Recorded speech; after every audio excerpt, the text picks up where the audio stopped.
Angel Reese's missed free throw in the clutch against the Phoenix Mercury on August 28, 2025. Ignited a storm among Chicago Sky fans, a storm that didn't just end with disappointment, but erupted into a full-blown meltdown.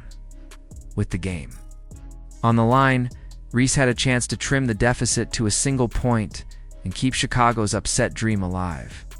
Instead, the ball clanked off the rim, sealing a 79-74 defeat that dragged the Sky down to a miserable 9-28 record. But the outrage that followed wasn't confined to one missed shot. It turned into a tidal wave of blame, conspiracy theories, and finger-pointing, much of it aimed directly at first-year head coach Tyler Marsh, as though he had somehow orchestrated the miss himself. The scene was set for heroics. The crowd buzzed. Tension filled the air. And Reese, Chicago's highly touted star, stood at the free throw line with a chance to rewrite the script. One make, and the Sky were still alive. But when the shot rimmed out, what followed looked less like professional basketball and more like a blooper reel. Reese's 10 points and 17 rebounds vanished in the shadow of that moment, eclipsed by a late-game airball and the fact she led the league in turnovers at nearly 4 per game. Broadcasters didn't sugarcoat it. One even remarked it looked more like a skit than basketball. For fans, it wasn't just a loss. It was a snapshot of a season unraveling before their eyes. Chicago supporters, unwilling to fault Reese, quickly turned their anger on Marsh.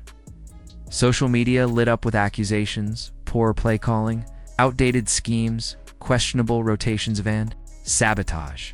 One fan ranted that Marsh's failure to unlock Reese's potential was the real reason she faltered, as if the coach had tied her hands before she took the free throw. Another derided his system as archaic, ignoring the fact that it had fueled Reese's league-leading 12.8 rebounds per game and her record-setting 20 double-doubles. Marsh tried to cut through the noise in his post-game press conference, flatly stating, "I told her to make it. It would have been a one-point game. She just missed. It happens." His honesty did little to quiet the storm. Every timeout, every substitution, every lineup tweak was dissected as evidence against him. The narrative became clear. If Reese failed, it was because Marsh failed her first. The blame didn't stop there. Reese's teammates found themselves dragged into the crossfire. Camila Cardoso, despite a 19-point, 10-rebound double-double, was accused of not doing enough. Ariel Atkins, who poured in 30 points, faced whispers of selfish play for not feeding Reese more touches. The contradictions were glaring. Reese was simultaneously heralded as dominant, yet shielded as fragile, portrayed as a player too dependent on perfect conditions to shine.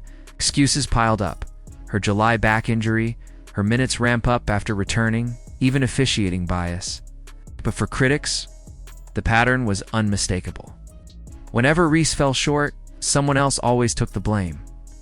And looming over all of it was Caitlin Clark, while Reese's miss became fodder for memes and excuses. Clark was busy turning her rookie season into a masterclass. Logo threes, dazzling.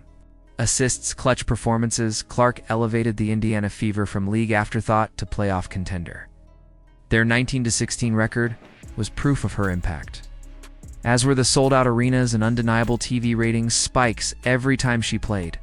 Reese's camp, desperate to keep pace, peddled inflated viewership claims like the supposed 1.22 million audience for a Sky Aces matchup that in reality drew closer to 230,000. The discrepancy exposed the widening gap. Clark's influence was tangible. Reese's propped up by spin. At its core, the comparison came down to the clutch factor.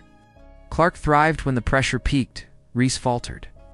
Clark's highlights were game winners. Reese's were viral for the wrong reasons. Her rebounding dominance couldn't mask glaring inefficiencies, middling shooting percentages, sloppy decision-making, league-high turnovers. Yet her defenders clung to conspiracy theories, biased refs, anti-Reese broadcasters, even a league-wide plot to push Clark over her. None of it explained the free throw that bricked or the layup that sailed wide.